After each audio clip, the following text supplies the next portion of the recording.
চৰকাৰৰ আয়ুষ মন্ত্ৰালয়ৰ উদ্যোগত 100খন বিচনাৰ সৈতে চেণ্ট্ৰেল নেচাৰোপেথি এটা হস্পিটেল আৰু ৰিচাৰ্চ ইউনিটৰ আজি আধাৰশিলা স্থাপন হ'ল।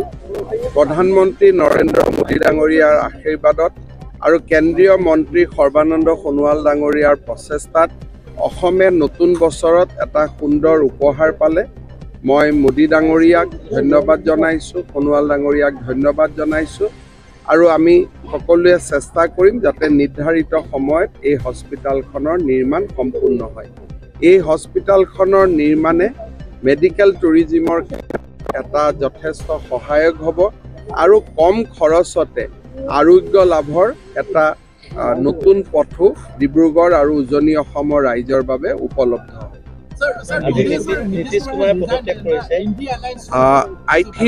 I think today is the beginning of the disintegration of India Alliance. When India Alliance was formed, we told everyone that this is a short-lived alliance. This alliance will not live long because of ideological contradiction. Their only target, Prime Minister Narendra Modi. You cannot form an alliance only to oppose an individual. Today, Prime Minister has become a world leader. He inspired the entire global community. The disintegration of India will prove, or disintegration of Indie bloc is once again going to establish the fact that Prime Minister Narendra Modi will re-elect with a huge majority again in the next Lok Sabha election. যিটো INDI গঠবন্ধন হৈছিল, গঠবন্ধনটোৰ আৰম্ভণিতে আমি কৈছিলোঁ যে এইটো বহুত দিন নচলে, ইয়াত আইডিঅলজিকেল কণ্ট্ৰাডিকশ্যন আছে।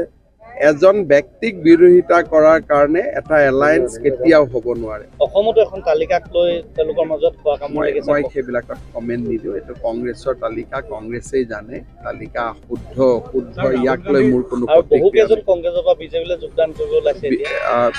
বিজেপিত যোৱা কেইটামান দিনত বহুত ব্যক্তিয়ে যোগদান কৰিছে। বিশেষকৈ অৰাজনৈতিক ব্যক্তিসকলক আমাৰ দলত অনাৰ আমি এটা প্ৰক্ৰিয়া চলাইছোঁ। চিকিৎসক, ইঞ্জিনিয়াৰ, আৰ্কিটেক্ট, চাৰ্টাৰ্ড একাউণ্টেণ্ট, সাহিত্যিক, সাংবাদিক, এনেকুৱা ধৰণৰ আমি সমাজৰ বৌদ্ধিক নেতৃত্ব দিয়া আৰু গাঁৱে ভূঞে যিসকল ব্যক্তিয়ে বিভিন্ন স্থলত ৰাইজক নেতৃত্ব দিছে বিভিন্ন ক্ষেত্ৰত, তেওঁলোকক আমি বিজেপিত যোগদান কৰাৰ বাবে আমন্ত্ৰণ জনাইছিলোঁ।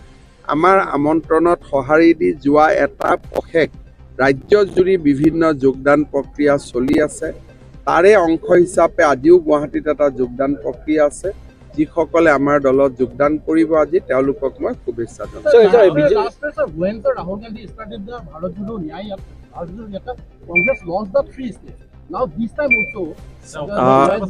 जहाँ से ही राहुल गुजरेगा वहाँ कांग्रेस खत्म होगा। जो कुछ भी बसा हुआ है वो भी खत्म हो जाएगा।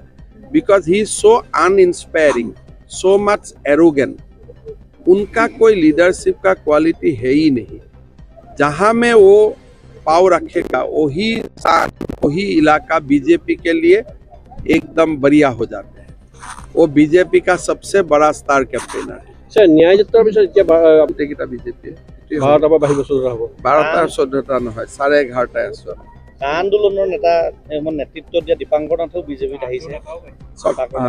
আন্দোলন হৈছিলে, এতিয়া কাৰ বিষয়টো সুপ্ৰিম কোৰ্টৰ বিচাৰাধীন হৈ আছে।